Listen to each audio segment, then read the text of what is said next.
கர்த்தராகிய இயேசுவின் இனிமையுள்ள நாமத்தில் நான் உங்களை வாழ்த்துகிறேன், வரவேற்கிறேன். இந்த நாளுகளில் தேவனுடைய வார்த்தைகளுமாய் உங்களோடு கூட ஆயிருக்கேன். கூகுள் மீட்டாய் ஒன்று சேர்ந்து நாம் கர்த்தரை துதிக்க அவர் கிருபை செய்திருக்கிறார். கர்த்தர் நல்லவராய் வல்லவராய் நம்மோடு கூட இருக்கிற தேவன் இந்த நாளுகளில் நம்மை ஆசீர்வதித்து பலப்படுத்துவார். அவர் நம்மோடு கூட இருந்து நம்மை வழி நடத்துவார். நாம் ஜெபிக்கலாம். ஆண்டவரே, இந்த நாளுகளில் அப்பா நாங்கள் ஒன்று சேர்ந்து உம்முடைய நாமத்தை உயர்த்த, ஆண்டவரே உம்முடைய நாமத்தில் உம்முடைய வசனங்களை தியானிக்க, ஆண்டவரே நீர் கிருபை செய்திருக்கிறதுக்காக ஸ்தோத்திரம். இன்னைக்கு கடந்து வந்திருக்கிற எல்லா மக்களையும் உம்முடைய கரத்தில் ஒப்பு கொடுக்கிறேன். எல்லா மக்களையும் நீர் ஆசீர்வதித்து பலப்படுத்துவதற்காக ஸ்தோத்திரம். நீரே பரிசுத்தராய், நீரே உண்மை உள்ளவராய் எங்களோடு கூட இருக்கிறதுக்காக ஸ்தோத்திரம். இன்னைக்கு வந்திருக்கிற எல்லா பிள்ளைகளையும் நீர் ஆசீர்வதியும். எல்லா மக்களையும் ஆண்டவரே உம்முடைய புத்தியால் உம்முடைய ஞானத்தால் நீ நிரப்பி ஆசீர்வதிக்கிறதுக்காக ஸ்தோத்திரம். அநேகம் தேவைகளோடு அநேகம் மன கவலையோடு கண்ணீரோடு கடந்து வந்திருக்கிறவங்க உண்டு. ஆண்டவரே, இந்த நாடுகளில் ஒரு விடுதலை கொடுத்து தேசத்தில் ஆசீர்வதித்து நீர் வழி நடத்துவதற்காக ஸ்தோத்திரம். நாங்கள் ஒன்று சேர்ந்து உம்மை துதிக்கும் போது, உம்முடைய வார்த்தைகளை தியானிக்கும் போது நீர் எங்களோடு கூட பேசு. உம்முடைய ஆசீர்வாதம் எங்களோடு கூட இருக்கட்டும். இயேசுவின் நாமத்தில் தன பிதாவே, ஆமேன், ஆமேன். கர்த்தர் நம்மோடு கூட இருக்கிறார். இந்த நாளுகளில் தேவனுடைய வார்த்தைகள் நாம் தியானித்து வருகிறார். 1 கொரிந்தியர் 1ஆம் அதிகாரத்திலிருந்து கடைசி வரைக்கும் வசனங்களை தியானிக்க தேவன் கிருபை செய்திருக்கிறார். தேவன் நம்மை வழி நடத்தி கொண்டிருக்கிறார். எல்லா மக்களும் கவனமாய் இந்த வசனங்களை கேளுங்கள்.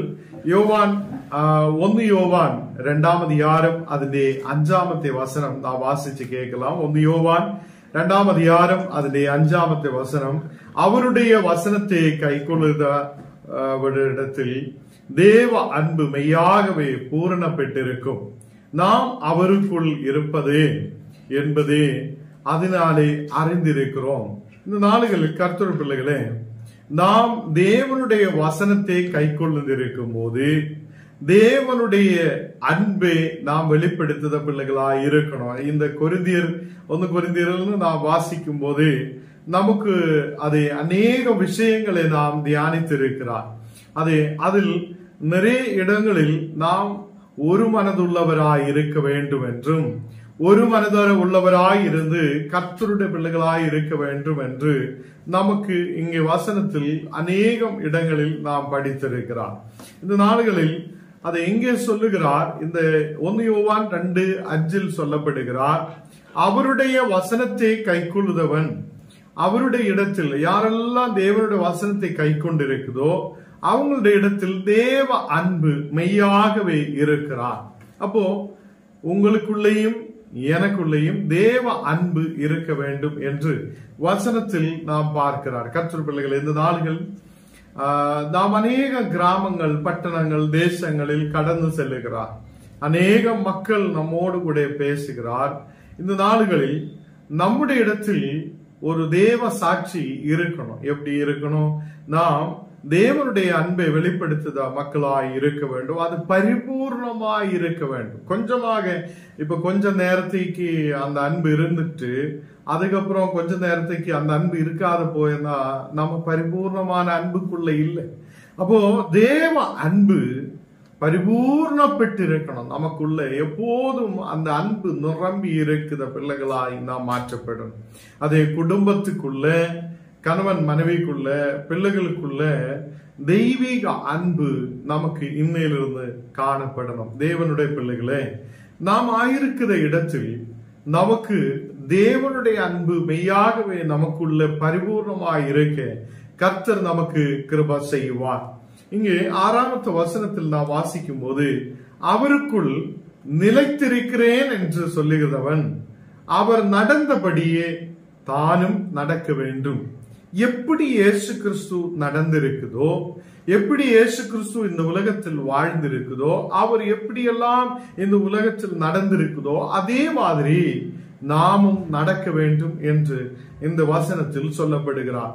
அவருக்குள் நிலைத்திருக்கிறேன் என்று சொல்லுகிறவன். அப்போ ஞானும் நீங்களும் இயேசுவுக்குள் நிலைத்திருக்கிற பிள்ளைகளாய் இருக்கிறென்றால் நாம் அவர் நடந்தபடியே நடக்கிற பிள்ளைகளாய் மாற்றப்படணும். அப்போ இந்த நாளுகளில் நமக்குள்ள ஒரு பெரிய மாற்றம் தேவையாய் இருக்கிறது. இயேசு கிறிஸ்து எப்படி நடந்திருக்குதோ அதே மாதிரி நாமும் நடக்கிற பிள்ளைகளாய் மாற்றப்படணும். அப்போ ஒருவனுக்குள்ள இயேசு இருக்கிறார் என்று சொல்லுவதால் அவன் எப்போது தேவ அன்பை வெளிப்படுத்துத பிள்ளையாய் மாற்றப்படும். அப்போ தேவ அன்பு வெளிப்படுத்துத பிள்ளையாய் நாம் மாற்றப்படணும். அப்போ தேவ அன்பு எப்படி இருக்கணும்? பரிபூர்ணமாய் இருக்கணும். அப்போ தேவ அன்பு நமக்குள்ள பரிபூர்ணமாய் இருக்கணும். அதை வெளிப்படுத்துத பிள்ளைகளாய் நாம் மாற்றப்படணும். அப்போ 6வது வசனம் 1 யோவான் 2ஆம் அதிகாரம் അതിന്റെ 6வது வசனத்தில் நாம் வாசிக்கும் போது அவருக்குள் நிலைத்திருக்கிறேன் என்று சொல்லுகிறவன். அப்போ நாம் இயேசு கிறிஸ்துவுக்குள் நிலைத்திருக்கிறார் என்று சொல்லுதென்றால் நம் இயேசு நடந்தபடியே நடக்குத பிள்ளைகளாய் மாற்றப்படும். இயேசுவோட வழியே நாம் நடக்கணும். இயேசு கடந்து சென்ற மாதிரி நாம் கடந்து செல்லணும். இயேசு எப்படி எல்லாம் வாழ்க்கை முன்னாடி கொண்டு போயோ அதே மாதிரி நாம் நடக்குத பிள்ளைகளாய் இருக்கணும். தேவனுடைய பிள்ளைகளே, இந்த நாளுகளில் நாம் எப்படி நம்ம வாழ்க்கையை கொண்டு போகிறார் என்று நாம் நினைச்சு பார்க்கணும். நம்முடைய வாழ்க்கை எப்படி இருக்கிறார்? குடும்பத்தில் நாம் எப்படி இருக்கிறார்? சபையில் நாம் எப்படி இருக்கிறார்? அப்போ இயேசுவுக்குள் நாம் இருக்கிறென்றால், நாம போன நாளுகளில் 1 கொரிந்தியரில் வாசிச்சு இருக்கிறார், நாம் இயேசுவுக்குள் இருக்கிற பிள்ளைகளாய் மாற்றப்படும். அப்போ கிறிஸ்துவுக்குள் இருக்கிற பிள்ளைகளாய் இருந்தால் நாம் இயேசுவுக்குள் நிலைத்திருக்கிறேன் என்று சொன்னால் நாம் அவர் நடந்தபடியே நானும் நடக்க வேண்டும். நாம் அவர் நடந்தபடியே நடக்க வேண்டும். கர்த்தருடைய பிள்ளைகளே, இயேசு எப்படி நடந்திருக்குதோ, இயேசு எப்படி இந்த உலகத்தில் அதை ஆயிருந்திருக்குதோ, அவர் எப்படியெல்லாம் நடந்திருக்குதோ அதே மாதிரி நாமும் அவருடைய வழியே போகுத பிள்ளைகளாய் மாற்றப்படணும். அப்போ இங்கே நாம் இயேசுவுக்குள் நிலைத்திருக்கிற பிள்ளைகளாய் மாற்றப்படணும். எத்தனை பேருக்கு புரியுது? இந்த நாளுகளில் கர்த்தருடைய பிள்ளைகளாய் நாம் இருக்கிறோம், தேவனுடைய பிள்ளைகளாய் நாம் இருக்கிறோம். அப்ப இயேசுவுக்குள் நீங்க இருக்கிறார் என்று போன நாளுகளில் வசனத்தில் நாம் தியானிச்சிருக்கிறார். இந்த நாளுகளில் இயேசுவுக்குள் நீங்க இருக்குதுனால் இயேசுவுக்குள் நிலைத்திருக்கணும். கொஞ்ச நேரத்துக்கு நாம் இருந்துட்டு எங்கேயோ ஓடி போகுத மாதிரி அல்ல. கொஞ்ச நேரம் இயேசுக்குள் இருந்துட்டு நாம் எங்கேயோ மாறி விட்டு ஏதோ தூரமாய் போகுத மாதிரி அல்ல. எப்போதும் இயேசுவுக்குள் நிலைத்திருக்கிற பிள்ளைகளாய் நாம் மாற்றப்படும் போது நமக்கு அவர் நடந்தபடியே நமக்கு நடக்க முடியும். அப்போ இந்த நாளுகள் வசனத்தில் நான் வாசிக்கிறார், ஒருவன் பாவம் செய்தான் என்றால் நீதிபரனாய கிறிஸ்து தேவனிடத்தில் பரிந்து பேசுகிறவராயிருக்கிறார். அப்போ ஒருவன் பாவம் செய்தான் என்று சொல்லியா அவனை நாம் தள்ளி விடுதவன் அல்ல. அப்போ இயேசு யாரையும் தள்ளி விடுறது இல்லை. பாவியை சேர்த்து கொள்ளுகிறார், பாவத்தை வெறுக்கிறார், பாவியே நேசிக்கிறார். என்னை கேட்குத கர்த்தருடைய பிள்ளைகளே, நாம் பாவத்தில் இருக்கும் போதும் இயேசு நம்மை தள்ளி விட்டது இல்லை, இயேசு நம்மை கைவிட்டது இல்லை. இந்த நாடுகளில் இயேசு நம்மை அவரோடு கூட சேர்த்து கொண்டிருக்கிறார். நாம் அவருக்குள் இருக்குறதுக்கான ஒரு பாக்கியத்தை தேவன் கொடுத்திருக்கிறார். கர்த்தர் பிள்ளைகளே, நாம் அவருக்குள் இருக்கிற பிள்ளைகளாய் மாற்றப்படுகிறார். இந்த நாடுகளில் ஒருவன் பாவம் செய்தானால் நீதிபரனாய் இயேசு கிறிஸ்து தேவனிடத்தில் பரிந்து பேசுகிறவராய் இருக்கிறார். கர்த்தர் பிள்ளைகளே, நமக்காக ஒரு இயேசு கிறிஸ்து இருக்கிறார். அவர் நம்முடைய பாவங்களை மாற்றுகிறவராய் நம்மை அவருக்குள் உட்கார வைக்கிறவராய். அப்போ எப்போதும் நமக்கு ஒரு பாதுகாப்பு. இயேசுவுக்குள் இருக்கிற மக்களாய் நாம் மாற்றப்படும் போது நாம் அவர் நடந்த மாதிரி நமக்கு நடக்க முடியும். பாவத்திலிருந்து ஒரு விடுதல் இயேசு நமக்கு கொடுப்பார். அதுக்காக நம்ம எங்கேயும் ஓட வேண்டாம். பாவத்தை மாற்றுறதுக்காக நாம் எது வேணாலும் செய்ய வேண்டாம். இயேசுவுக்குள் விசுவாசத்தோட கடந்து வரட்டும். இயேசுவே என்னை ஒன்று தொடுங்கப்பா, இயேசுவே என்னுடைய பாவங்களை மாற்றுங்க, இயேசுவே என்னை கழுகுங்க, நீர் சுத்தம் பண்ணுங்கன்னு சொல்லும் போது கர்த்தர் எல்லா பாவங்களையும் மாற்றுதவராய் இருக்கிறார். என்ன கேக்குதா கர்த்தர் பிள்ளைகளே? நாம் தேவனை கை கொண்டிருக்கிறார் என்று சொல்லியால், நாம் தேவனை அதை ஏற்றுக்கொண்டிருக்கிறார் என்று சொல்லியால் நமக்குள் பரிபூர்ணமான தேவ அன்பு இருக்கணும். நமக்குள் என்ன இருக்கணும்? பரிபூர்ணமான தேவ அன்பு. நாம் பரிபூர்ணமான தேவ அன்பை வெளிப்படுத்துத பிள்ளைகளாய் மாற்றப்படட்டும். தேவ அன்பை வெளிப்படுத்துத மக்களாய் இருக்கட்டும். குடும்பத்துக்குள்ள, முதலாக குடும்பத்துக்குள்ள தேவ அன்பை வெளிப்படுத்தட்டும். பிள்ளைகள் கிட்ட, மனைவி கிட்ட, கணவனுக்கிட்ட நாம் தேவ அன்பை வெளிப்படுத்துறவங்களாய் மாற்றப்படட்டும். சபைக்குள் தேவ அன்பை கொண்டு வருதவங்களாய் மாற்றப்படட்டும். நாம் யாருக்குள் நிலைத்திருக்கணும்? நாம் யாருக்குள் இருக்க வேண்டும் என்றால் கர்த்தராய் இயேசு கிறிஸ்துவுக்குள் நிலைத்திருக்கிற பிள்ளைகளாய் மாற்றப்படட்டும். நாம் அவருக்குள் நிலைத்திருக்கும் போது தேவன் நம்மை அவரோடு கூட அவர் போன வழியே நம்மை நடத்துவார். அதே இயேசு கிறிஸ்து இந்த உலகத்தில் உங்களுக்காக, எனக்காக கடந்து வந்திருக்கிறார். இந்த உலகத்தில் இயேசு கிறிஸ்து நமக்காக கடந்து வந்திருக்கிறார். அவர் அநேகம் பாடுகளை ஏற்றெடுத்திருக்கிறார். கர்த்தர் பிள்ளைகளே, நாம் எதுக்காக இயேசு அவ்வளவு பாடுகளை ஏற்றெடுத்திருக்கிறார்? நாம் கிறிஸ்துவுக்குள் நிலைத்திருக்கிறதுக்காக. இன்னைக்கு நாம் கிறிஸ்துவுக்குள் நிலைத்திருக்கிற பிள்ளைகளாய் மாற்றப்படட்டும். நமக்கு ஜெபிக்கலாம். அநேகம் தேவைகளோட ஜெபிக்கிற மக்கள் உண்டு, அநேகம் பாரத்தோட ஜெபிக்கிறவங்க உண்டு. எல்லாரும் கண்ணுகளை மூடி நாம் ஜெபிக்கலாம். கர்த்தர் நமக்கு பெரிய அற்புதத்தை செய்தவராய் அவர் நம்மோடு கூட இருக்கிறார். தேவனே, இந்த ராத்திரி வேளையில் அப்பா உம்முடைய நாமத்தில் நாங்கள் ஒன்று சேர்ந்து வர நீர் கிருபை செய்ததுக்காக ஸ்தோத்திரம். இப்பொழுதே உமது பரிசுத்த ஆவி ஓரோ மக்களையும் அதை நிரப்புதகவைக்காக ஸ்தோத்திரம். ஆண்டவரே, உமக்குள் நாங்கள் நிலைத்திருக்கிற பிள்ளைகளாய் இருக்க, உமக்குள் நாங்கள் ஆயிருக்கிற பிள்ளைகளாய் இருந்து நீர் நடந்த மாதிரியே நாங்கள் நடக்கிற பிள்ளைகளாய் அநேகர் முன்பாக சாட்சியாய் நிற்கப்பட நீர் கிருபை செய்ததுக்காக ஸ்தோத்திரம்.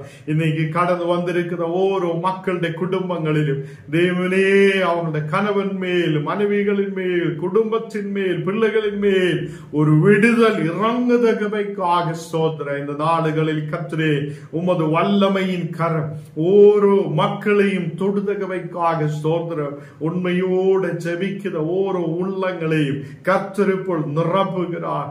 தெய்வீக கிருபையால் அவர் நிரப்புகிறார், தெய்வீக பிரசனத்தால் நிரப்புகிறார். ஒரு புது பலம் உங்களுக்குள்ள இறங்கி வருகிறார். ஜெபிக்கும் போதே ஒரு விடுதல் உங்களுக்குள்ள இறங்கி வருகிறார். தேவனே, இந்த நாடுகளில் அப்பா ஓரோ மக்களையும் நீர் உமக்குள் ஸ்திரதையோடு நிற்க, உமக்குள் ஆயிருக்கிற பிள்ளைகளாய் இருக்க ஆண்டவரே, இயேசு கிறிஸ்துவாக அஸ்திவாரத்தின் மேல் நாங்கள் கட்டப்படுத மக்களாய் இருக்க நீர் கிருபை செய்ததற்காக ஸ்தோத்திரம். அநேக மன கவலையோட பாரத்தோட ஆயிருக்கிற மக்களுக்காக ஜெபிக்கிறேன். ஒரு விடுதலை கொண்டு நிரப்பட்டும் தேவனே. இந்த நாடுகளில் அப்பா அநேகர் கட பிரச்சனையோடு ஆயிருக்கிறேன். இயேசு கிறிஸ்துவின் நாமத்தில் எல்லா கட பிரச்சனைகள் மறையப்படட்டும். அதனாலே உண்டாகுத மன கவலைகள், கண்ணீரான சூழ்நிலைகள் இயேசுவின் நாமத்தில் இப்பொழுது இறங்கி மாறட்டும். யாரெல்லாம் வியாதியோட பலவீனதையோட இருக்குதோ அந்த மக்களுடைய வியாதிகள் இயேசுவின் நாமத்தில் விட்டு மாறட்டும். குடும்பத்திலே தேவைகளுக்காக ஜெபிக்கிற மக்கள் உண்டு. அந்த குடும்ப தேவைகள் இயேசு கிறிஸ்துவின் நாமத்தில், அது இயேசுவின் நாமத்தில் சந்திக்கப்படட்டும். ஹல்லேலூயா. இந்த நாடுகளை விசேஷமாக உம்முடைய வல்லமைக்காக ஜெபிக்கிறேன். இந்த 2 நாடுகளில் அப்பா உம்முடைய வல்லமையால் நீர் எங்களை நிரப்புதகவைக்காக ஸ்தோத்திரம். உமது வல்லமையின் கரம் எங்களை தொடுதகவைக்காக ஸ்தோத்திரம். உமது வல்லமையால், உமது அபிஷேகத்தால் நீர் எங்களை நிரப்புதகவைக்காக ஸ்தோத்திரம். இப்போ சின்ன பிள்ளைகளிலிருந்து பெரியவங்கள் வரைக்கும் எல்லா மக்களுடைய மேல் அபிஷேகத்தின் வல்லமை ഇപ്പോൾ ஊற்றപ്പെടുதகமைக்காக ஸ்தோத்திரம் இயேசுவே. இந்த மக்களுடைய சரீரங்களின் மேல் ஆவிக்குரிய வாழ்க்கையின் மேல் ஒரு விடுதல் ഇപ്പോൾ உண்டாகட்டும். நீர் தொடுதகமைக்காக ஸ்தோத்திரம் தேவனே. இந்த நாளுகளில் அப்பா அநேகம் தேவைகளோட ஆயிருக்குதா ஓரோ பிள்ளைகளுக்காக ஜெபிக்கிறேன்.